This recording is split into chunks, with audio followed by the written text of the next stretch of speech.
Pride and Prejudice, written by Jane Austen, read by Chuck Brown. Chapter 52. Elizabeth had the satisfaction of receiving an answer to her letter as soon as she possibly could. She was no sooner in possession of it than, hurrying into the little copse, where she was least likely to be interrupted, she sat down on one of the benches and prepared to be happy, for the length of the letter convinced her that it did not contain a denial. Gracechurch Street, September 6th. My dear niece, I have just received your letter and shall devote this whole morning to answering it, as I foresee that a little writing will not comprise what I have to tell you. I must confess myself surprised by your application. I did not expect it from you. Don't think me angry, however, for I only mean to let you know that I had not imagined such inquiries to be necessary on your side. If you do not choose to understand me, forgive my impertinence. Your uncle is as much surprised as I am, and nothing but the belief of your being a party concerned would have allowed him to act as he has done. But if you are really innocent and ignorant, I must be more explicit. On the very day of my coming home from Longbourn, your uncle had a most unexpected visitor. Mr. Darcy called, and was shut up with him several hours. It was all over before I arrived, so my curiosity was not so dreadfully racked as yours seems to have been.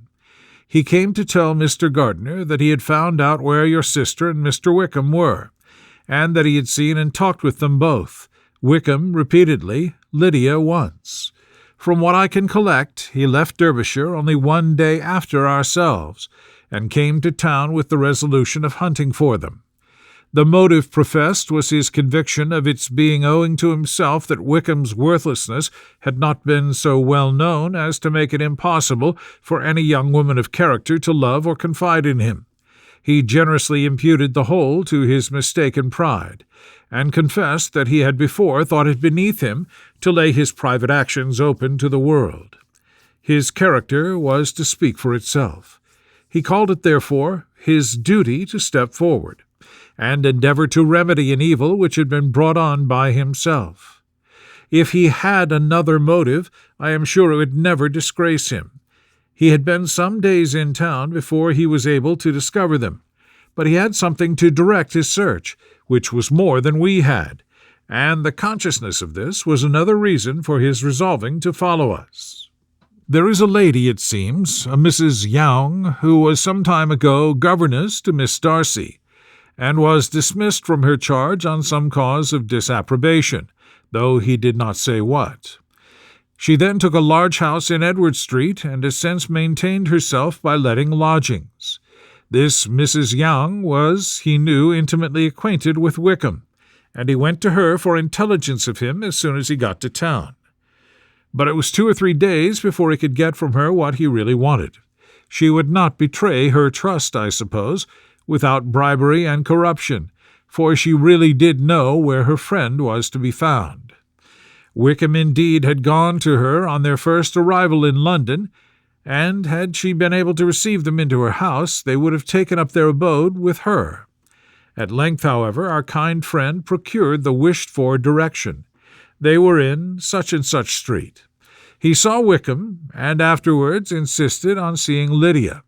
His first object with her, he acknowledged, had been to persuade her to quit her present disgraceful situation and return to her friends as soon as they could be prevailed on to receive her, offering his assistance as far as it would go.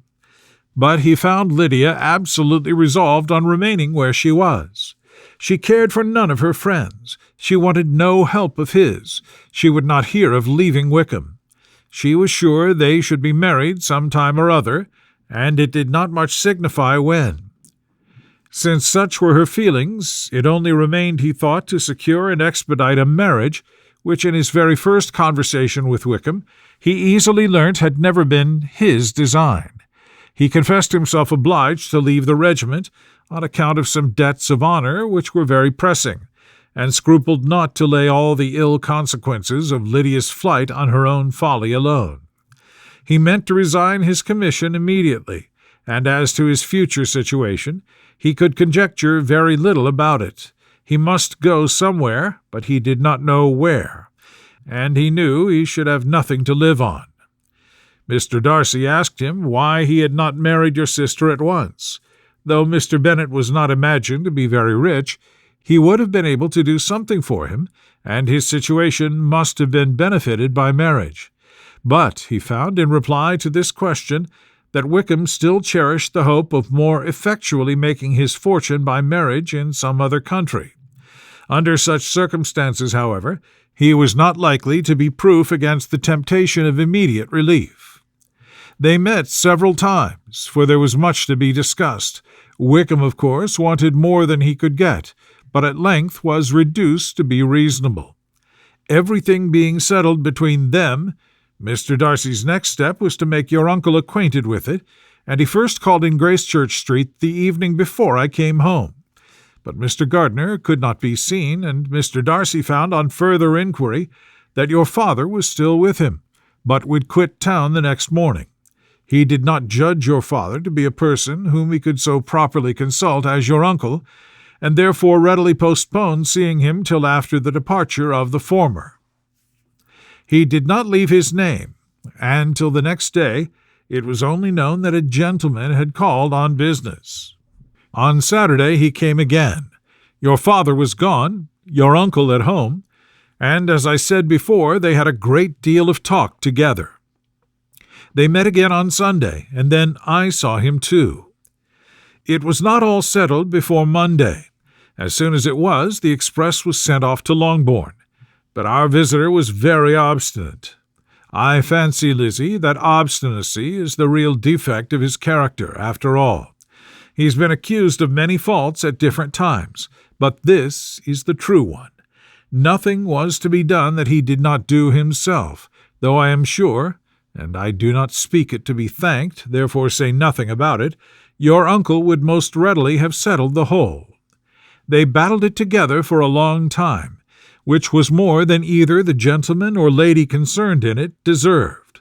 But at last your uncle was forced to yield, and instead of being allowed to be of use to his niece, was forced to put up with only having the probable credit of it, which went sorely against the grain.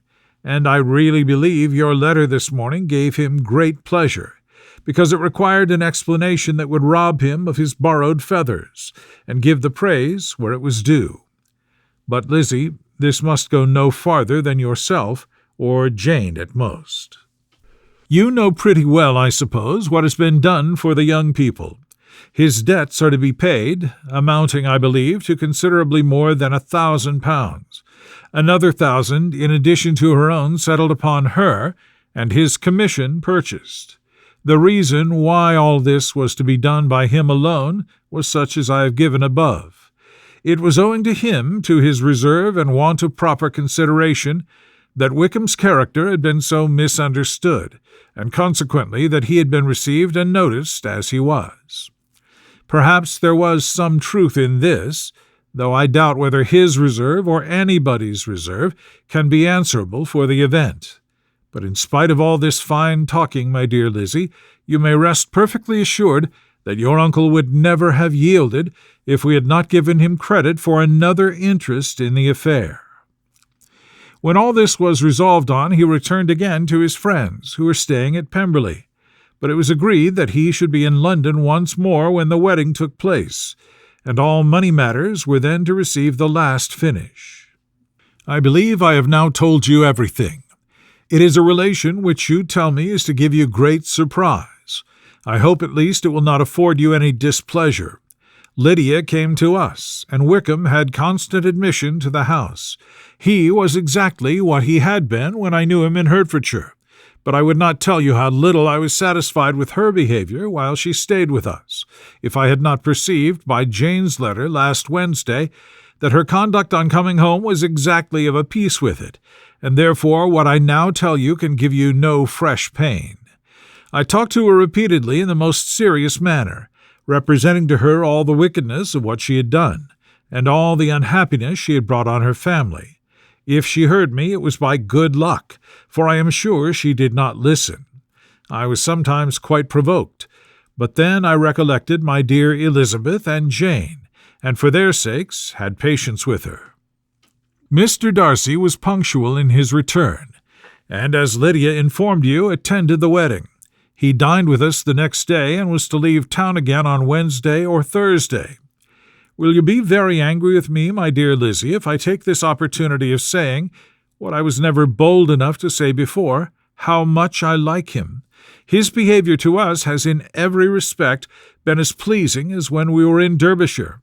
His understanding and opinions all please me. He wants nothing but a little more liveliness, and that, if he marry prudently, his wife may teach him. I thought him very sly. He hardly ever mentioned your name, but slyness seems the fashion. Pray forgive me if I have been very presuming, or at least do not punish me so far as to exclude me from P. I shall never be quite happy till I have been all around the park. A low phaeton with a nice little pair of ponies would be the very thing. But I must write no more. The children have been wanting me this half-hour. Yours very sincerely, M. Gardiner. The contents of this letter threw Elizabeth into a flutter of spirits, in which it was difficult to determine whether pleasure or pain bore the greatest share. The vague and unsettled suspicions which uncertainty had produced of what Mr. Darcy might have been doing to forward her sister's match, which she feared to encourage as an exertion of goodness too great to be probable, and at the same time dreaded to be just, from the pain of obligation, were proved beyond their greatest extent to be true. He had followed them purposely to town. He had taken on himself all the trouble and mortification attendant on such a research, in which supplication had been necessary to a woman whom he must abominate and despise, and where he was reduced to frequently meet, reason with, persuade, and finally bribe, the men whom he always most wished to avoid, and whose very name it was punishment to him to pronounce. He had done all this for a girl whom he could neither regard nor esteem. Her heart did whisper that he had done it for her, but it was a hope shortly checked by other considerations, and she soon felt that even her vanity was insufficient when required to depend on his affection for her, for a woman who had already refused him, as able to overcome a sentiment so natural as abhorrence against relationship with Wickham. Brother-in-law of Wickham. Every kind of pride must revolt from the connection. He had, to be sure, done much. She was ashamed to think how much. But he had given a reason for his interference, which asked no extraordinary stretch of belief. It was reasonable that he should feel he had been wrong. He had liberality, and he had the means of exercising it, and though she would not place herself as his principal inducement, she could perhaps believe that remaining partiality for her might assist his endeavours in a cause where her peace of mind must be materially concerned. It was painful, exceedingly painful, to know that they were under obligations to a person who could never receive a return. They owed the restoration of Lydia, her character, everything, to him. Oh, how heartily did she grieve over every ungracious sensation she had ever encouraged, every saucy speech she had ever directed towards him. For herself, she was humbled, but she was proud of him, proud that in a cause of compassion and honor he had been able to get the better of himself. She read over her aunt's commendation of him again and again. It was hardly enough, but it pleased her. She was even sensible of some pleasure, though mixed with regret, on finding how steadfastly both she and her uncle had been persuaded that affection and confidence subsisted between Mr. Darcy and herself. She was roused from her seat and her reflections by someone's approach, and before she could strike into another path, she was overtaken by Wickham. "I am afraid I interrupt your solitary ramble, my dear sister," said he, as he joined her. "You certainly do," she replied with a smile, "but it does not follow that the interruption must be unwelcome." "I should be sorry indeed if it were. We were always good friends, and now we are better." "True. Are the others coming out?" "I do not know. Mrs. Bennet and Lydia are going in the carriage to Meryton. And so, my dear sister, I find from our uncle and aunt that you have actually seen Pemberley." She replied in the affirmative. I almost envy you the pleasure, and yet I believe it would be too much for me, or else I could take it in my way to Newcastle. And you saw the old housekeeper, I suppose. Poor Reynolds. She was always very fond of me, but of course she did not mention my name to you." "Yes, she did." "And what did she say?" "That you were gone into the army, and she was afraid had not turned out well. At such a distance as that, you know, things are strangely misrepresented." "Certainly," he replied, biting his lips. Elizabeth hoped she had silenced him, but he soon afterwards said, "I was surprised to see Darcy in town last month. We passed each other several times. I wonder what he can be doing there." "Perhaps preparing for his marriage with Miss de Bourgh," said Elizabeth. "It must be something particular to take him there at this time of year." "Undoubtedly. Did you see him while you were at Lambden? I thought I understood from the Gardiners that you had." "Yes. He introduced us to his sister." "And do you like her?" "Very much." "I've heard indeed that she is uncommonly improved within this year or two. When I last saw her she was not very promising. I am very glad you liked her. I hope she will turn out well." "I dare say she will. She has got over the most trying age." "Did you go by the village of Kimpton?"